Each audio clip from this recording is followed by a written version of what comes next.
गजब का भ्रष्टाचार। यूपी पीडब्ल्यूडी की 43 साल पुरानी जीप जो लखनऊ के पीडब्ल्यूडी के वर्कशॉप में खड़ी है, जीप के पहिए को जंग लग गया है, सीटें उखड़ चुकी हैं, गियर बॉक्स, स्टीयरिंग और डैशबोर्ड टूट चुके हैं। इसके भीतर टूटी डस्टबिन, पोस्टर, टायर पड़े हैं। यह जीप कई साल से एक जगह खड़ी है। विभाग ने इसे टंडन घोषित कर दिया है। इस वाहन को अफसर कागज में दौड़ा रहे हैं, वो भी 100-200 नहीं, हर महीने 5000 किलोमीटर से ज्यादा। इसमें हर महीने 50,000 से ज्यादा डीजल खर्च कर दिया जाता है। विभाग ऐसे कई वाहनों पर 50,000 से ज्यादा डीजल खर्च दिखा रहे हैं। जनता के पैसे की इतनी बर्बादी और आला कमान सोया हुआ है। योगी ने कर्मचारियों के साथ गजब खेल कर दिया। योगी सरकार ने 68,000 से ज्यादा कर्मचारियों की सैलरी रोक दी। मच गया हड़कंप। यह एक्शन मानव संपदा पोर्टल पर चल अचल संपत्ति का ब्यौरा अपलोड न करने से लिया गया है। योगी ने सख्त लहजे में कहा, जब तक कर्मचारी ब्यौरा अपलोड नहीं करते तब तक वेतन जारी नहीं किया जाएगा। प्रदेश में कुल 8,66,261 राज्य कर्मचारी हैं। इनमें से 68,236 कर्मचारियों पर एक्शन हुआ है। यूपी वालों को बजट से मिला बड़ा धोखा। 2027 के इलेक्शन से पहले यूपी को कुछ नहीं मिला। यूपी में अगले साल मार्च-अप्रैल में विधानसभा चुनाव है। इस लिहाज से माना जा रहा था कि केंद्रीय बजट में बिहार की तरह यूपी की भी बड़ी सौगात मिलेगी। हालांकि वित्त मंत्री के पिटारे से 1500 किलोमीटर के 2 हाई स्पीड रेल कॉरिडोर और सिप मरम्मत सेंटर के अलावा घोषित तौर पर कुछ खास नहीं मिला। पिछली बार की तुलना में 0.32% कम राशि मिली। आयुष्मान कार्ड के लिए भेजी फोटो और गंवा दी करोड़ों की जमीन।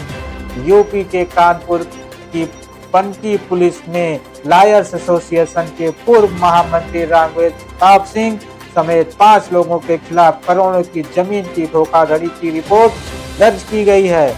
आरोप है कि इन लोगों ने बहाने से पीड़ित की फोटो लेकर जमीन के फर्जी दस्तावेज और हस्ताक्षर से रजिस्ट्री करा ली। बहुत सावधान होकर भेजें फोटो और आधार कार्ड, नहीं तो हो सकता है आपके साथ धोखा। बजट में यूपी के लाखों कैंसर और करोड़ों शुगर रोगियों को मिली बड़ी राहत। केंद्रीय बजट में यूपी के लाखों कैंसर और करोड़ों शुगर रोगियों को बहुत बड़ी राहत दी है। कैंसर रोगियों को डे केयर के बाद अब कैंसर, डायबिटीज व 7 दुर्लभ बीमारियों की सस्ती दवा करने का ऐलान किया गया है। लखनऊ वालों के लिए बड़ी खुशखबरी, अब लखनऊ वालों को मिलेगी जाम से निजात।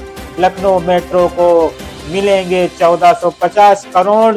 लखनऊ मेट्रो के सेकंड फेज को केंद्र सरकार के अंश से रफ्तार मिलेगी।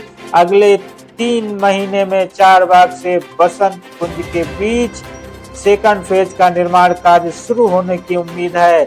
इसके लिए टेंडर हो चुके हैं। केंद्र सरकार 1450 करोड़ रुपए देगी। इसमें आधी धनराशि केंद्र व राज्य सरकारों से मिलेगी, शेष ऋण लिया जाएगा। योगी का बड़ा लक्ष्य, यूपी के विकास के लिए खुलेंगे खजाने। मुख्यमंत्री योगी आदित्यनाथ ने उत्तर प्रदेश की अर्थव्यवस्था को रफ्तार देने के लिए बैंकिंग क्षेत्र के साथ एक बड़ी बैठक की। राज्य स्तरीय कमेटी की बैठक में मुख्यमंत्री ने निर्देश दिए कि बैंक राज्य विकास की भूमिका निभाएं और लोन देने की प्रक्रिया इतना सरल बनाएं कि आम नागरिक को, उद्यमी को कोई परेशानी ना हो। यूपी सरकार आगामी 30 फरवरी और 16 मार्च को 2 बड़े मेगा ऋण मेले आयोजन करने जा रही है। इन कार्यक्रमों के माध्यम से 220 लाख करोड़ रुपए से अधिक ऋण वितरण किया जाएगा। मुंबई वाली प्रेमिका का गोरखपुर में कत्ल।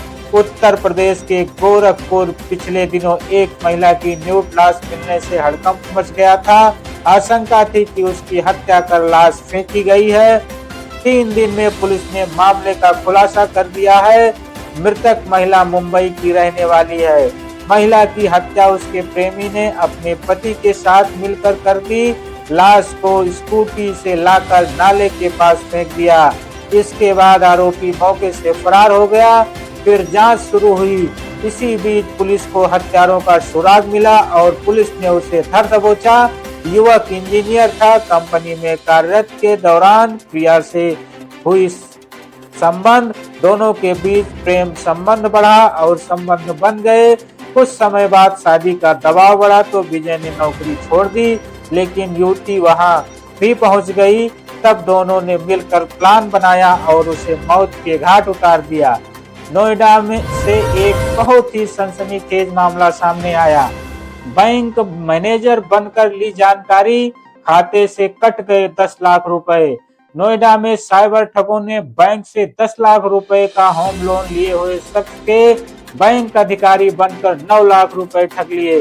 पीड़िता ने मामले में साइबर थाने में शिकायत दी तो घटना के 17 दिन बाद उसके खाते में ठगी की रकम वापस आ गई, लेकिन 13 दिन बाद 9 लाख रुपए दोबारा से कट गए। पीड़िता का आरोप है कि शाखा बैंक मैनेजर के साथ गांठ से उसके साथ ठगी हुई है। मैनेजर के खिलाफ एफआईआर दर्ज कर जांच शुरू कर दी गई है। यूपी के मैनपुरी में ये रूह कपा देने वाली घटना सामने आई है, जिसमें गुरु शिष्य के पवित्र रिश्ते को कलंकित कर दिया है। एक सिरफिरे छात्र ने एक तरफा प्यार और सनक ने अपनी ही शिक्षिका पर जानलेवा हमला कर दिया और धारदार हथियार से दोनों होंठ काट डाले। ये छात्र कक्षा 12 का स्टूडेंट है। इसने अपनी ही टीचर से छेड़छाड़ शुरू की थी। इससे के शिकायत पर इसके परिवार में हुई तो वो कुछ दिन शांत रहा। इसके बाद दोबारा उसने गलत हरकत शुरू कर दी। इसके बाद टीचर ने नौकरी छोड़ दी और दूसरे स्कूल में पढ़ाने लगी। फिर उसने टीचर का वहां भी पीछा शुरू कर दिया। विरोध करने पर उसने धारदार हथियार से दोनों होंठ ही काट दिए और फरार हो गया। शिक्षिका की हालत गंभीर देख उसे मैनपुरी से आगरा रेफर